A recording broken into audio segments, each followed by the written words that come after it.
Na verdade, eu acho que a primeira etapa do meu trabalho com audiovisual foi, na verdade, um projeto que eu fiz com amigos, né, que era um programa caseiro que a gente tinha um canal no YouTube, que era os Três Pontos, né, que a gente fez, acho que uns meses após ter aberto a loja em 2014, né, a loja da RX Comics. Uma espécie de programa falando sobre quadrinhos, série, tudo meio que tava na onda ou as coisas que o cara curtia. E a gente fez, cara, era legal, era bacana, mas sem produção, assim, era tudo bem caseiro e tal. Eu acho que foi o pontapé inicial para entrar nesse universo da mídia do YouTube, assim, que eu acho que é um universo que tem uma força muito grande hoje, né? Bom, a gente tinha esse canal que era o Três Pontos, e depois, com o passar dos anos, foi uma questão de 1 ano e meio, 2 atrás, o André Trevisan, que é também o dono da emissora da TV Santa Maria, que é o canal 19 da NET, veio me procurar e me fez uma proposta pra gente fazer um canal da Terra X Comics, que é um canal da loja, para indicar materiais que chegam, falar sobre quadrinhos, enquetes, falar sobre autores e tal. Não, pensa bem, ó, é Facebook, Instagram ou YouTube, né, cara, a loja, a gente montou um programa agora que já tá, sei lá, já faz 2, 3 meses que a gente tem, que é o Nerd Renegado, que é um programa que fala sobre quadrinho, cultura pop, da notícia. Não chegar e só falar com a pessoa que tá do outro lado ali, do monitor, ó, eu tô vendendo isso aqui, compra. Não, cara, acho legal tu passar uma informação e passar um dado, uma coisa que tu foi acumulando durante todos esses anos, que a pessoa ache legal, que ela curta e que ela tenha conectividade contigo. Muitas vezes quando eu recebo material de quadrinho na loja, tipo, sei lá, dependendo assim, quando é reimpressão, 70%, 80%, 90% do material eu sei o que é. Porque o mercado de quadrinho atualmente, ele tem passado por um fluxo muito poderoso e muito potente de reimpressões. Ou seja, materiais que fizeram sucesso na década de 70, 80, 90. Então a preparação é bem simples, assim, tipo, o material ele é um material de reimpressão, eu já sei o que eu vou falar, né? Eu já sei qual foi a redundância que aquele material teve naquela época, qual foi a relevância que ele teve na década de 70, 80, 90, e quando o material é novo, e eu não tive contato com ele, eu não li nem por scan, procuro me informar, nome de artista, nome de autor, o que o cara fez de relevante em outras épocas ou em outras obras para servir de referência para o que eu estou recebendo agora. Então eu procuro me preparar assim, eu não escrevo roteiro, eu não fico treinando na frente do espelho, não, nada disso, é espontâneo, cara, é espontâneo. Então tem funcionado até agora, né? A única coisa ao qual eu me preparo com o roteiro mesmo e sigo a cartilha são os documentários, esses sim já são projetos que eu levo bem mais a sério. Assim. A gente está no segundo documentário, a gente fez o Superman ano passado, os 80 anos do Superman, e a gente está finalizando a produção dos 80 anos do Batman. O primeiro documentário, que foi o Superman de 80 anos, ele foi bem penoso porque era o primeiro documentário. Então eu te confesso que eu fui meio tateando no escuro para descobrir como é que eu ia fazer.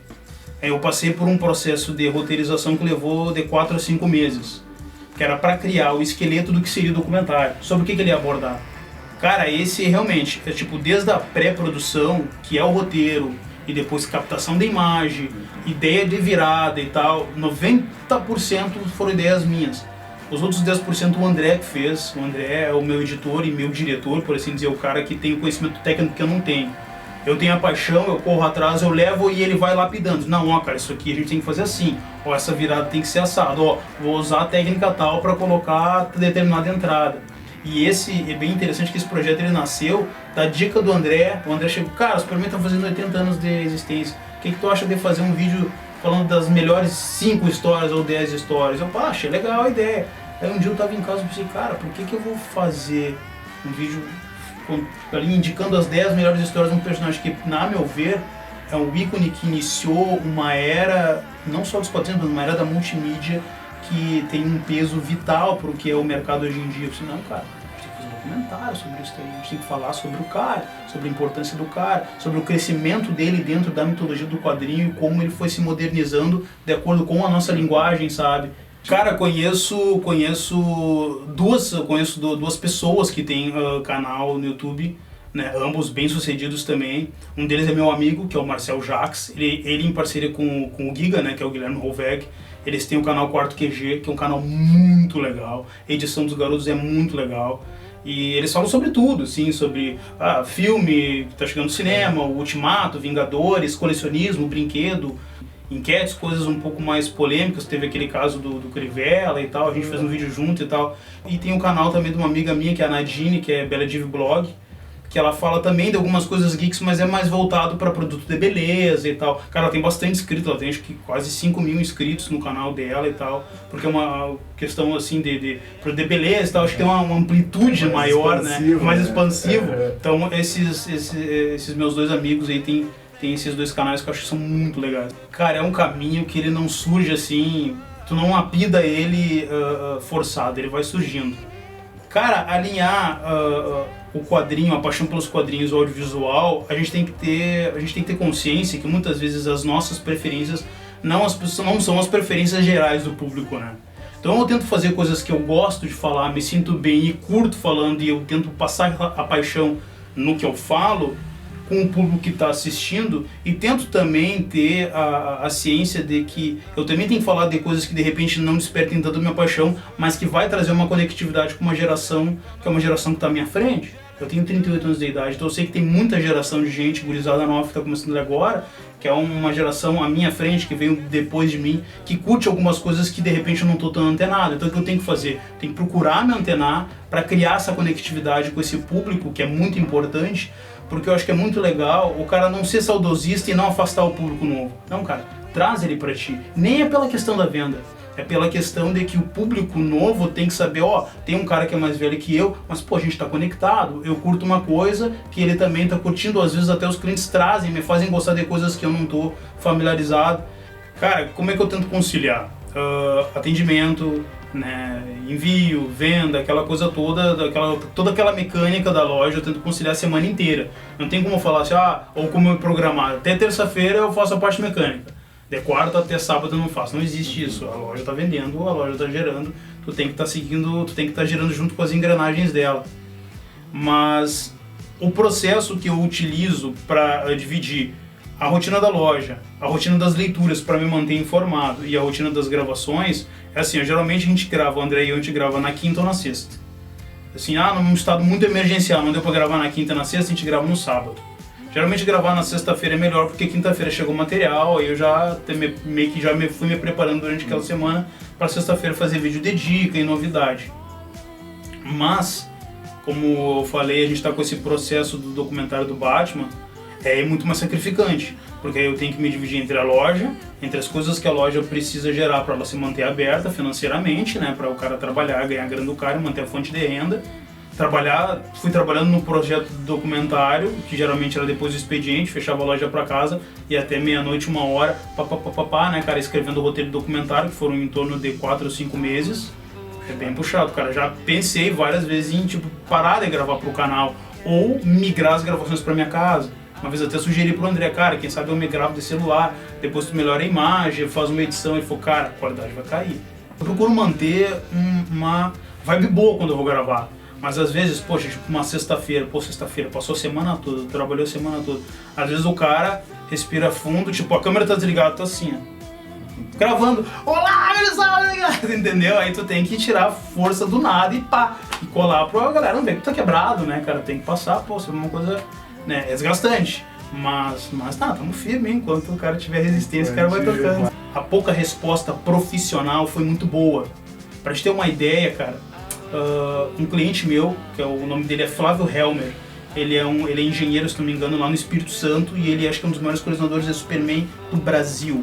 Esse cara tem edições raríssimas, ele é um grande colecionador. Ele comprou a mídia física, o DVD do Superman, a gente mandou prensar 50 cópias, ele comprou e eu enviei pra ele, assim. Mas comprou, como qualquer consumidor, enviei pra ele.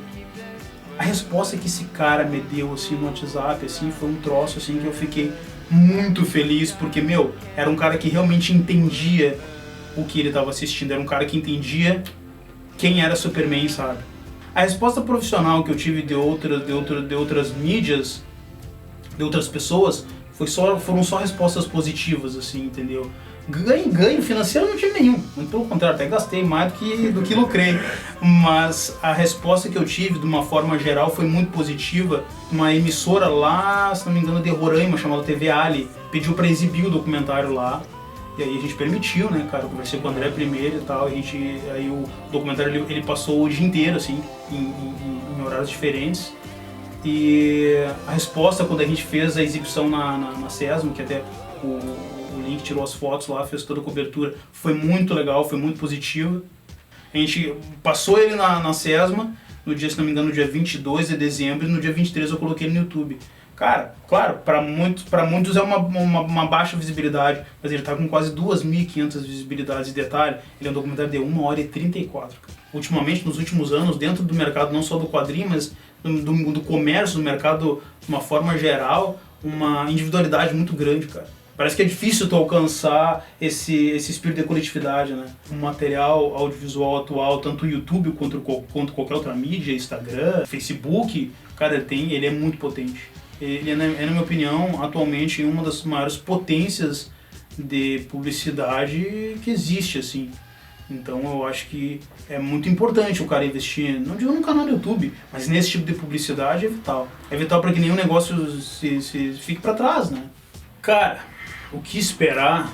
Te confesso assim que eu acho que o YouTube ainda é uma tendência que vai se manter por um bom tempo ainda, e a gente ainda consegue tirar um sustento dela, assim, tranquilo.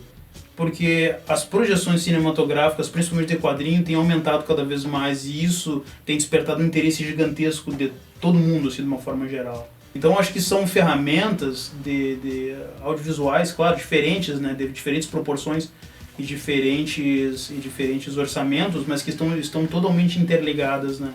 O cinema está interligado com o YouTube, o youtuber como um cara que passa uma informação está interligado com o cinema, e isso é muito importante. Mas a primeira coisa para que um projeto te dê felicidade é a primeira, a mais importante de todas, que ele faça tu feliz. Que tu assista aquilo e goste, que tu faça uma coisa que tu gostaria de estar assistindo se estivesse no outro espectro do visor, entendeu? O segundo, cara, é o que ele vai te trazer de volta. Qual vai ser o benefício dele, qual vai ser o retorno dele profissional.